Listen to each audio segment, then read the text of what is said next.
Hello, good morning and welcome back to the Fish Locker out on the shore. We have got large spring tides, we have got a calm settled spell of weather. I'm going to have a look about on the shore and see what I can find. I've just dropped Hannah off into town and I have a couple of hours free. So yeah, I'm out to try and have a scavenge around and have a forage along a rocky shore at low tide. I am down here now. Low tide today is classed as a spring. It's a large tide. That means that there's a lot of movement between high tide and low tide. It's springs and neaps. Springs are the big tides, neaps are the small tides. Spring tides are good tides to go foraging on because the tide goes out a long way. If you can coincide spring tides with some high air pressure, then it forces it out that little bit further. Yeah, I am an hour before low tide.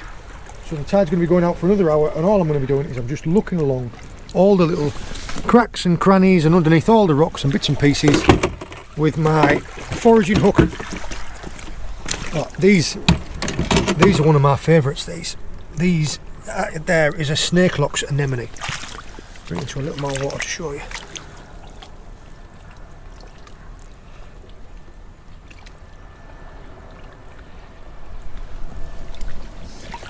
The amazing thing about those is underneath ultraviolet light, underneath UV light, they glow fluorescent green. Yeah, the area that I'm searching today is classed as the intertidal zone. That's the zone between high tide and low tide. Now all of the creatures that I'm going to be finding today, I'm going to end up saying something now that I'm going to end up proving myself wrong later in the video. All of the creatures that I'm experiencing today, that I'm finding, are okay to survive in this intertidal zone. That means that they live in the water, but they can survive out of the water for a period of time, so long as they maintain like a certain cool temperature and they stay damp. So, cool and damp.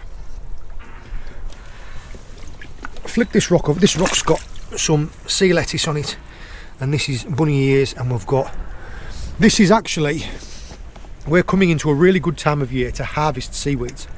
Because all the old ones have all been ripped up through the winter. We're coming into springtime, all of the new ones are starting to grow. So all of the growth is new and plush.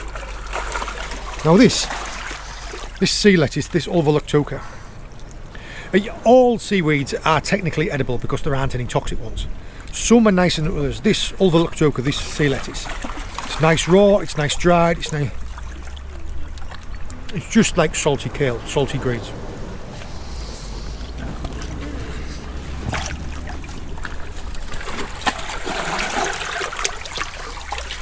Some frog crabs. There was a little rockling in there as well. Yeah, stacks of frog crabs under this one.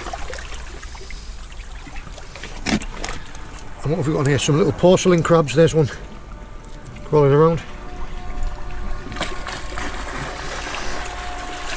Drop this rock back down gently.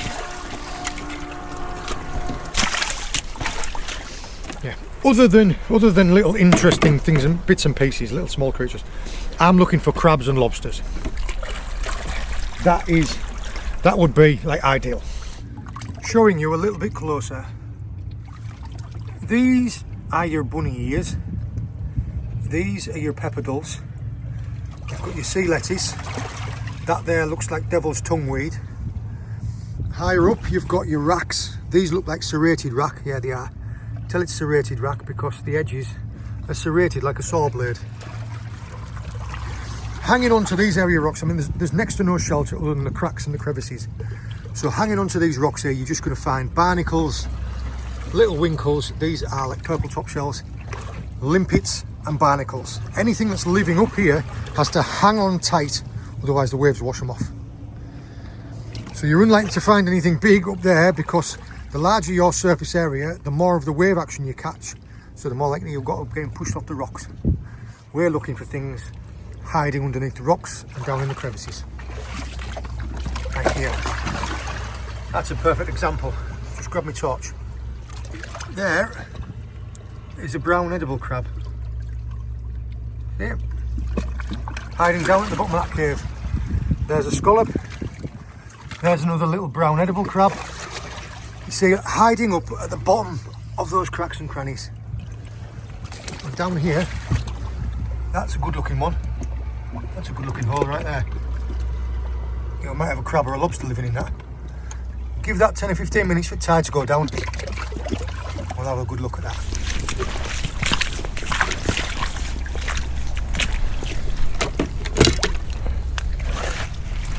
Oh, there's a rockling. And some more little furrowed crabs. Gently does it. Now, these rocks that you'll see me picking up, you'll always see me putting them back down. If you lift anything up, you put it back down, because those rocks are giving the creatures underneath shelter from predators. Also, shelter from the sun. It's keeping them damp and cool, like what I was talking about. So yeah, if you lift a rock up, put it back down.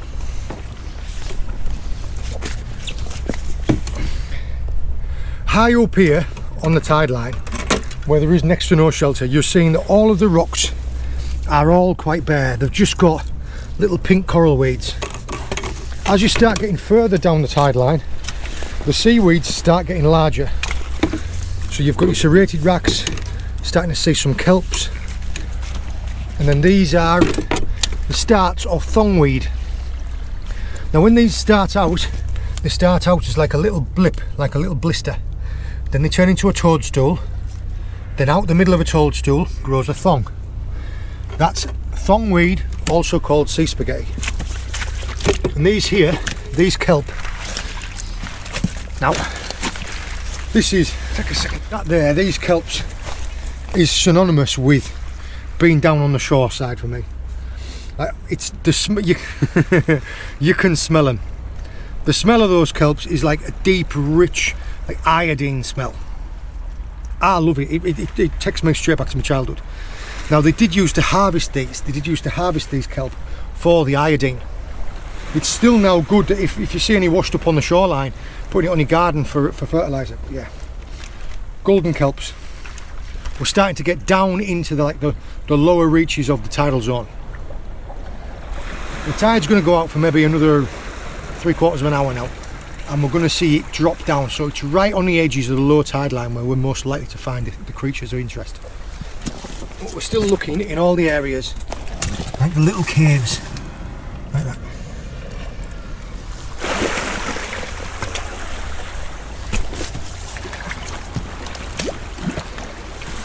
Right, looking down into here, I've just been having a little bit of an explore down that side, and I'm not sure if there's something else, but I've just disturbed this velvet swimming crab here.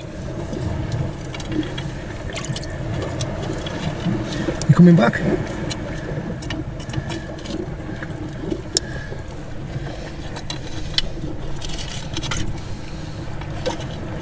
There he is.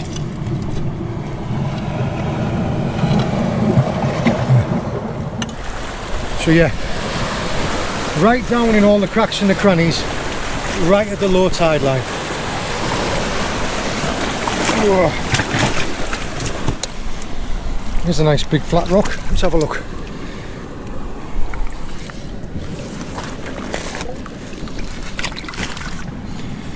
Right, well there's a couple of things to look at underneath here.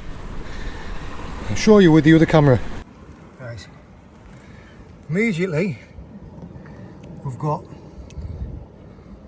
some furrowed crabs. There's another one.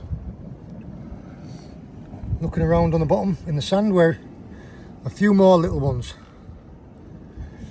Then when you start to look at the bottom of the rock, look, there's a nice brittle star.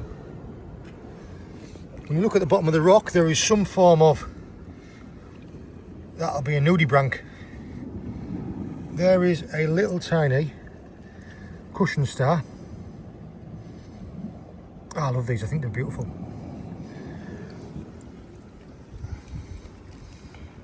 There is an olive sea urchin. Gently, gently. And there's its mouth underneath. I'm going to put this just aside, just because when I put the rock down, I don't want them to get squashed. There's another one. There's another one. So, 3 little urchins under one rock.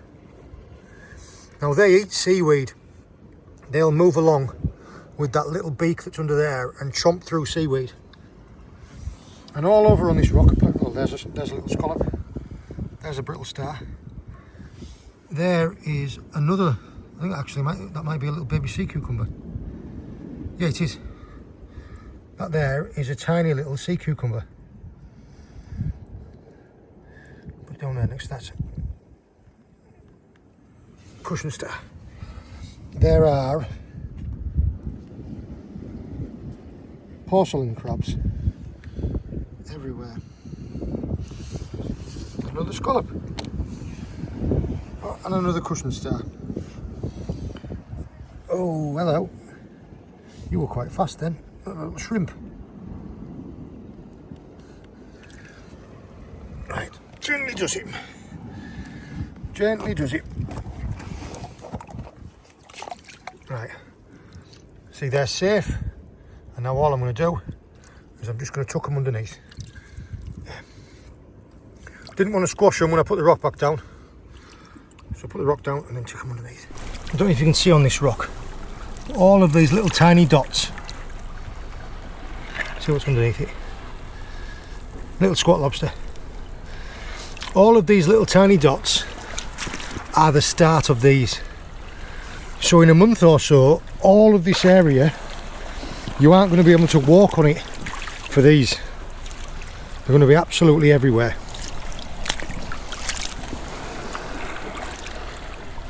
Yeah, that's quite a good lobster. What we're looking at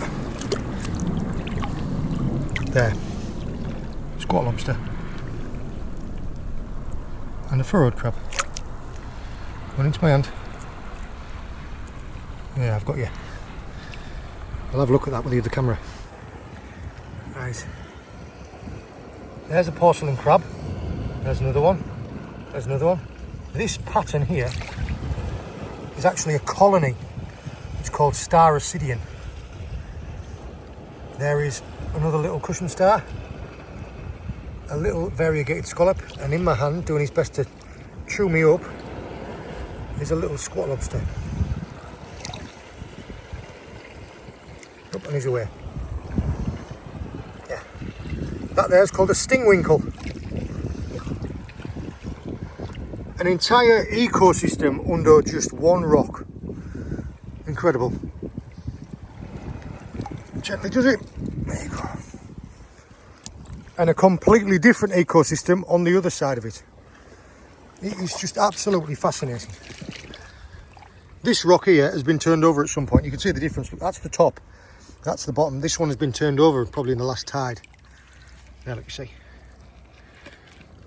Oh, there's a shrimp. And another one. There's another snake locks anemone, and here it's part of a lead sinker.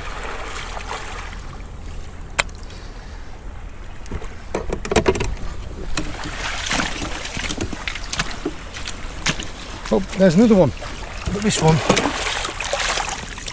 that's like the purple and grey version. Where are you going? That little crevice under there is perfect.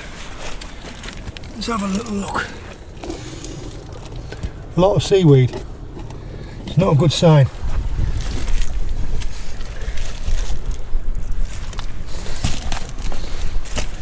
Oh, hello. There's a big edible crab. Yep. What have we got down here?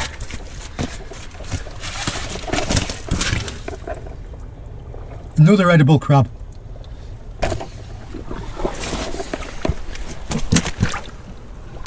Yeah. So underneath this one rock, down there is an edible crab, and in there is an edible crab. So yeah, I'll chuck myself in so you can see me. I'm gonna get my hook out and I'm gonna gently try and tease them out.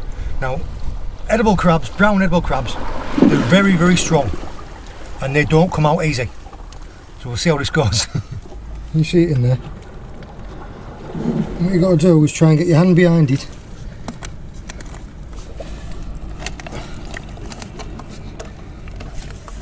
Without it getting hold of your fingers.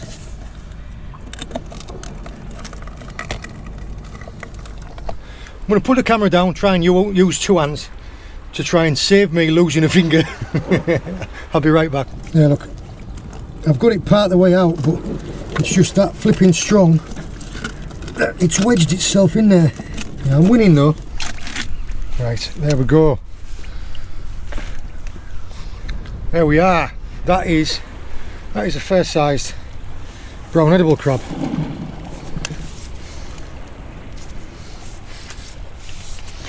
And in this hole here, is there any more? Oh, yeah, there is.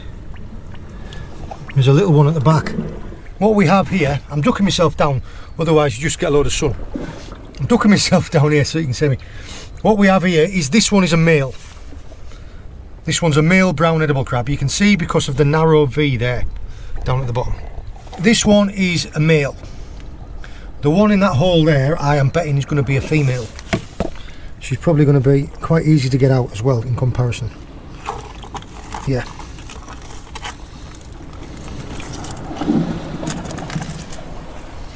Yeah, that's a female. So they are a pair, male and female pair. He's in there protecting her. I mean, he is.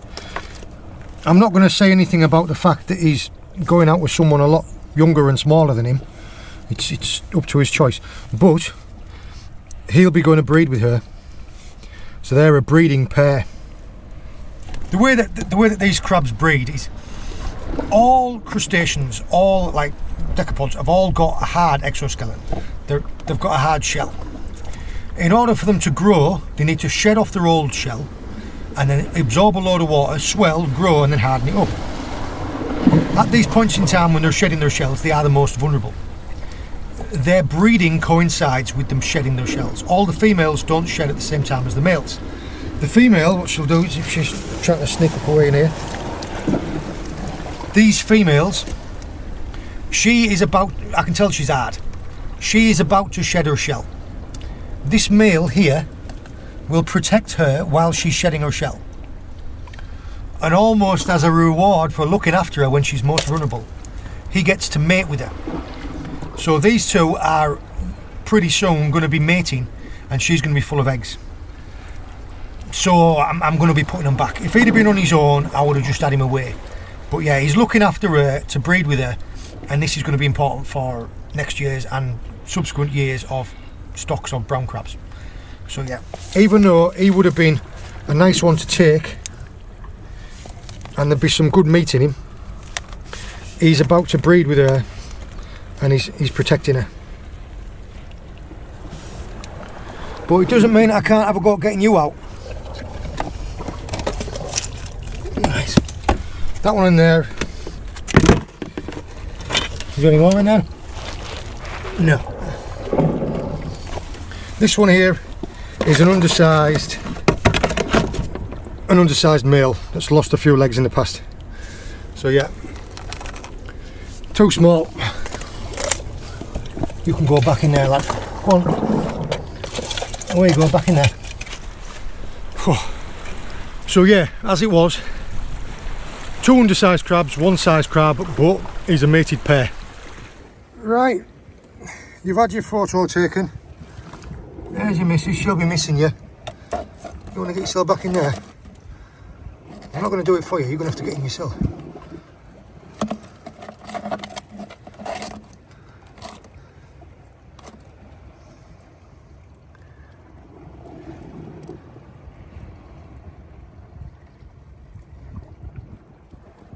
It's alright lad, you take your time.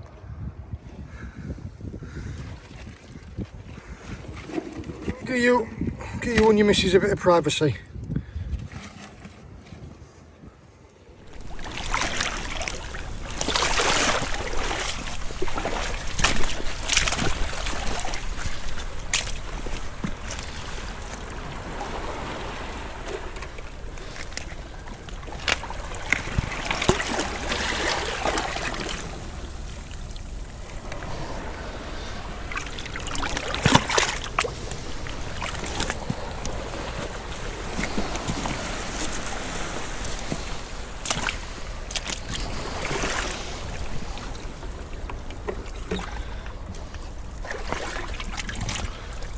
there's a lobster. Don't know if you can see it or not. There, look.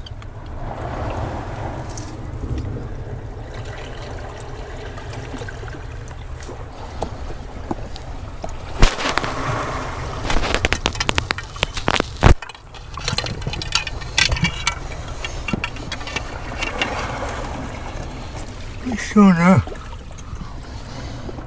There it is there, look.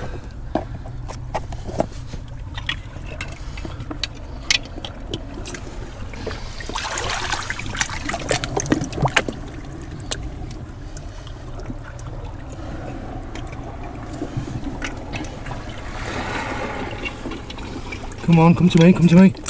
Got ya. Got ya. Oh yes. That worked out really well. Come on, don't fight it. Don't fight it. Perfect. Perfect male lobster. Oh, he's nearly got me. Ooh.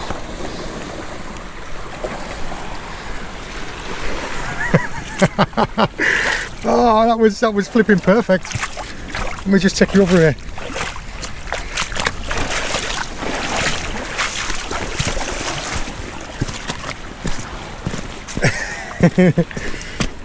Right, you stay there.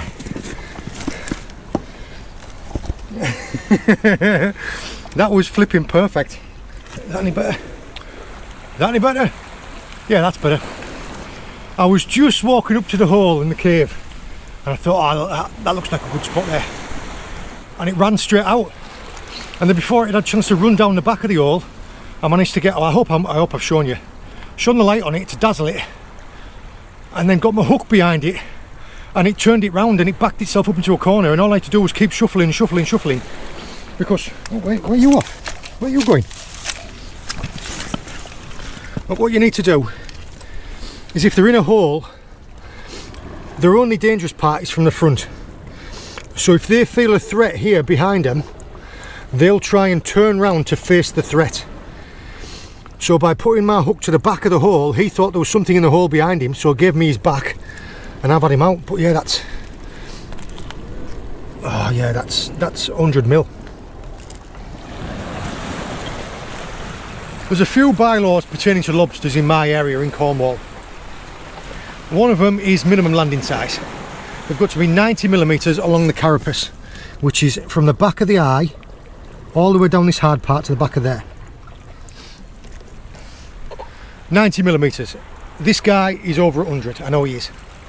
The next thing is no V-notches. There is a V-notching scheme. If anyone's watched my videos before, they'll be sick of me talking about it, because there's a scheme called the V-notching scheme where you mark the tail fans.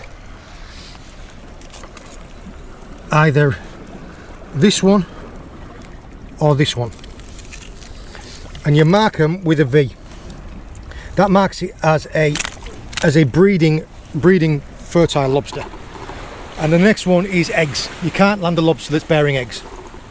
This is a male, there'll be no eggs on it. This is a perfect lobster to keep. He's been in the wars a bit. You see them black marks on there and there, and one or two on here. He has been fighting with other lobsters. And also this curly whirly here, that is growing a new antenna back. But yeah, that's absolutely fantastic. There he is. You can see on his back he's actually got some of that star ascidian that I was talking about on that rock, and you can see his curly whirly. Now their mouths are just gruesome. It's like something from a Ridley Scott film, don't you?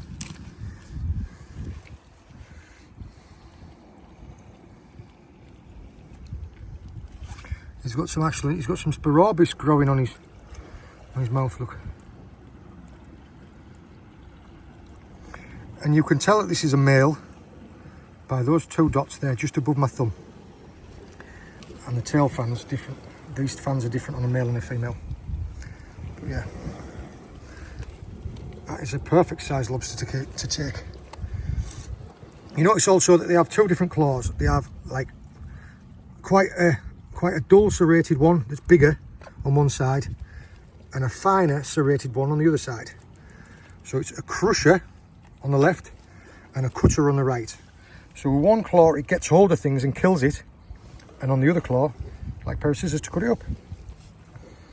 Amazing. I also just love that colour blue. You have an invite to dinner, my boy. Yeah, that honestly could not have come at a better time. As you can see, the tide has it's finished its ebb and it started its flood. It's just turned round and it's just started to fill up these pools behind me. So yeah, I found this guy at just the right time.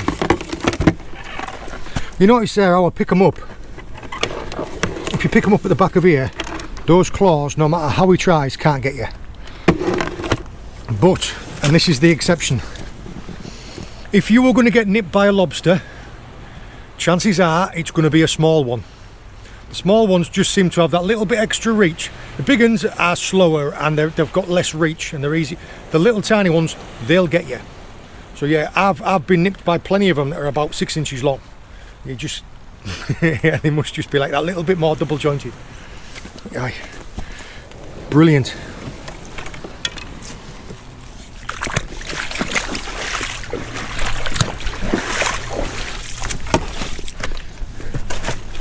Found another one. Don't know, well, you can see that in there. There's another brown edible crab, look. A little bit too small, so I'm leaving where he is, but that is exactly what you're looking for, look. A little tiny cave hidden away. Yeah. I'll see you when you're bigger. Oh. My lovely lady who's joined me on the beach, she's been down to town. I'm so much taller than you. You are when you stood up on a rock. Yeah, and the tide has gone down enough that first hole that I found. I tried to look at I'm going to have a quick look at it. but I'm not equipped. Can you just grab my hook for me, please? Yeah, the tide's ebbed off enough now. Now, one of the things that you look for when you're looking for one of these caves is that whenever there's something living inside of it, it'll push all the sand and the rocks out.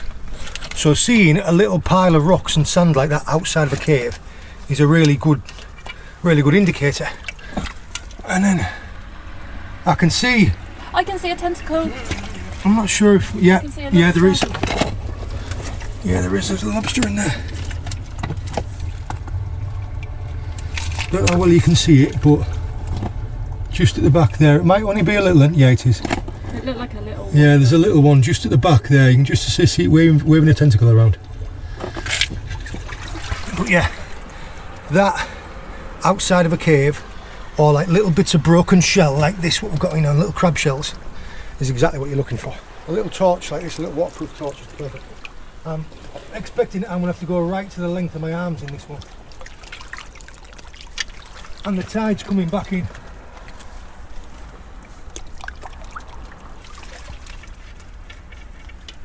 See it there? Yeah. Let me come a bit closer. It's just running in. Oh, this hole goes a long way back. Oh no, is it longer than your hook? Yeah. There's a prawn. That's a big prawn. It is a big prawn. Yeah. Were you a dinner invite?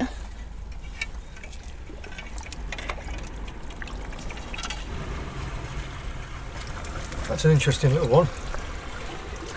Oh, is that a top knot? Yeah, it's a little top knot. That was hanging onto the roof of the cave. What I'm going to do with you, I'm just going to drop you in this little pool up here, so you're out of the way of the lobster and you can stay there.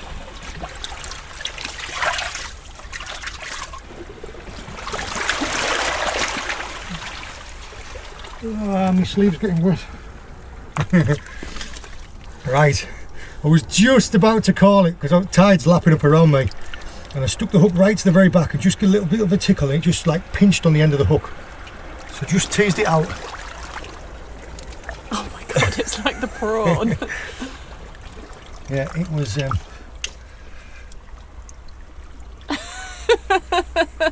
Some people would call you stubborn, John. Yeah. Well, I wasn't being beaten by a little lobster. Yeah, just using a little torch. And yeah, when we come towards having a look inside the cave, just come a little tiny bit closer. All we just saw a little wisp of one of these tentacles, and it crawled about. But yeah, that is perfection in miniature. She is probably about 3 to 4 years old. Another 3 or 4 years and she'll be big enough to harvest. It's like a longustine. Yeah. I knew it was small when I saw the claws. I didn't know it was quite this small. But yeah, she's a beauty. And I don't know if you can see, but on the sides here, there's quite a lot of pink down in there and there and there. Colour variation on some of them is absolutely wonderful. Quite a dark one as well. But yeah, definitely undersized. Tell you what, we'll size her up against the one that we're keeping. We'll put her there. And then this is the legal size. So, a little female. Oh, also worth noting, you know, as I was explaining, that he had the crusher on the left, he had the big strong one on the left, and the pair of scissors on the right. Well, she has got the crusher on. I'll just put you back in this bucket before you have my fingers up. She has got the crusher on the right and the pair of scissors on the left. And you know what I was saying about they're a little bit more double jointed? You are more likely to get bitten by one, nipped by one of this size than of that size. Yeah. Little and large. You can go back. Oh, oh, oh! Look what's just coming out of this hole.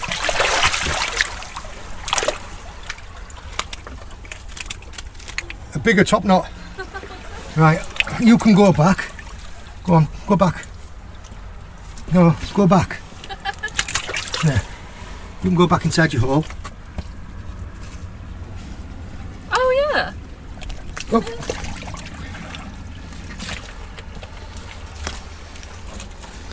Like a digested biscuit. It was like, oh, the coast is clear, quick. Now, they live inside, like, see all these cracks and crannies, bits and pieces.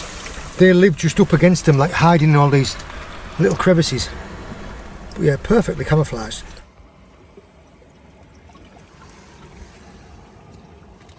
Oh, easy, easy.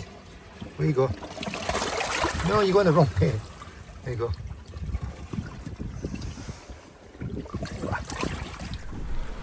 That was a really productive use of a couple of hours. Yeah, we've been for a good walk on the beach. I've managed to find myself a stunner of a lobster. A curly whirly. The tide is well and truly running in now. And what I want to do is when we go and pick James up from school, we'll find out what he wants to cook this. We might go out for a cook up tomorrow. Let's go. I have my best boy with me. We have come out onto the shore. We have brought Mr. Lobster from yesterday. And also on the way down, as we were walking down here along the tide line, I found these. I don't know if many people will know what these are. Those are squid eggs. And they've been dislodged from like a rock or a seaweed, and they've ended up here, mixed up in this seaweed. So I'm going to walk these down to the low tide line and drop them back in the water. Now they're still damp and still cold, so they might still be viable. But yeah, that is squid eggs. If you're going to organise our fire, so when I get back up we can start the fire lighting.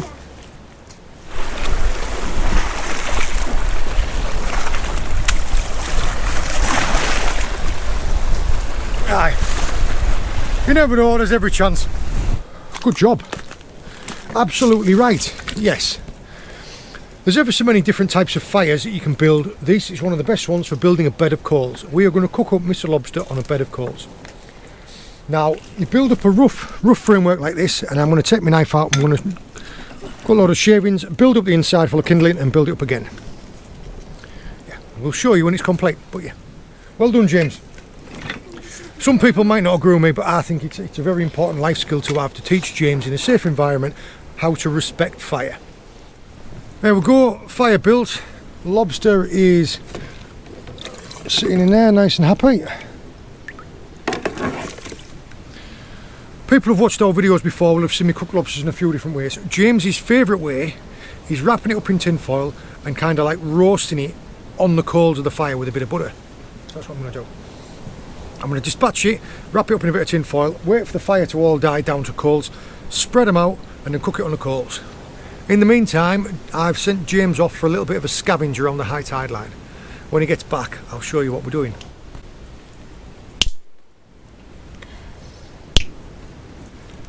There you are, cleaned out, buttered up.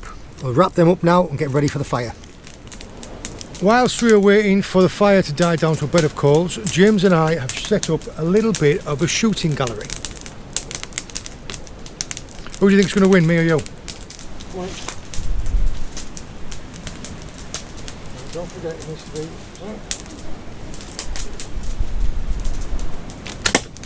Oh, you got it then. You got it. Oh!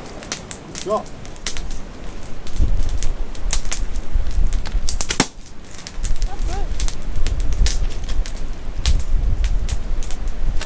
Oh, good shot.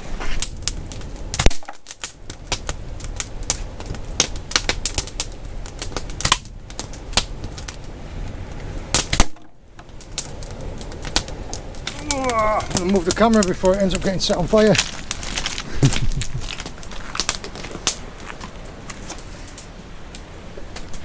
Hours of fun, taking me right back to my childhood.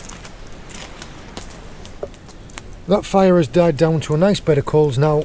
I'm going to spread them all out and then we'll get the lobsters on.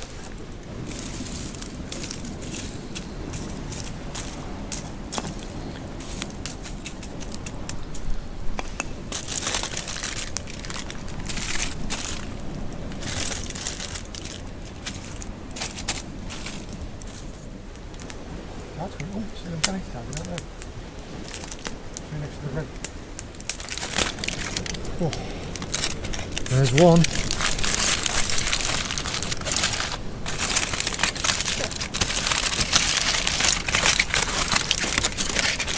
Oh, there's two. Oh, yeah. Perfect. Right, which one do you want? Do you want the crusher or the cutter? No, crusher spider bites.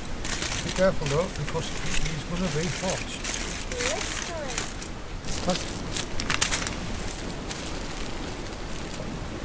You.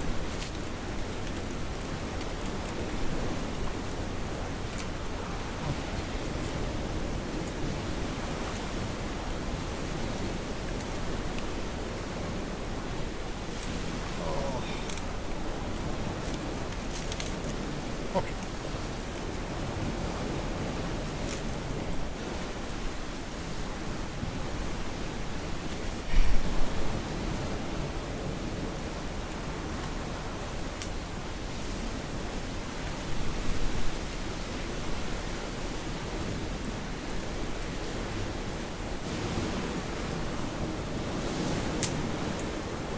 Perfect, nugget on a stick.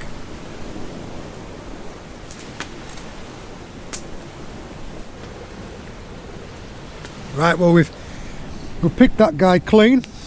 James is just, oh, you've properly hollowed that out, haven't you? Good lad. Yeah.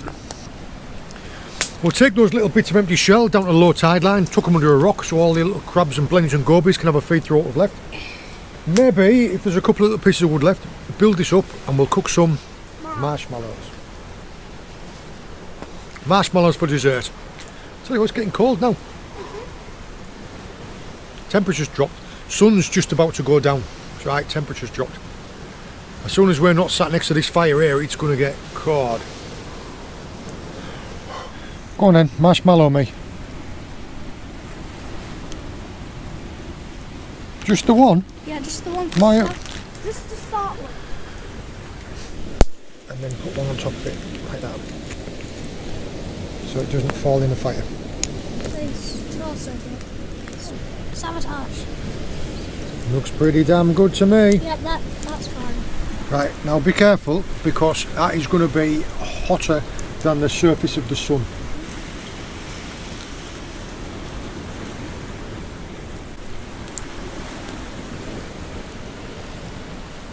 Should have set my own advice. That is hot. Right, one last one and I think we're done.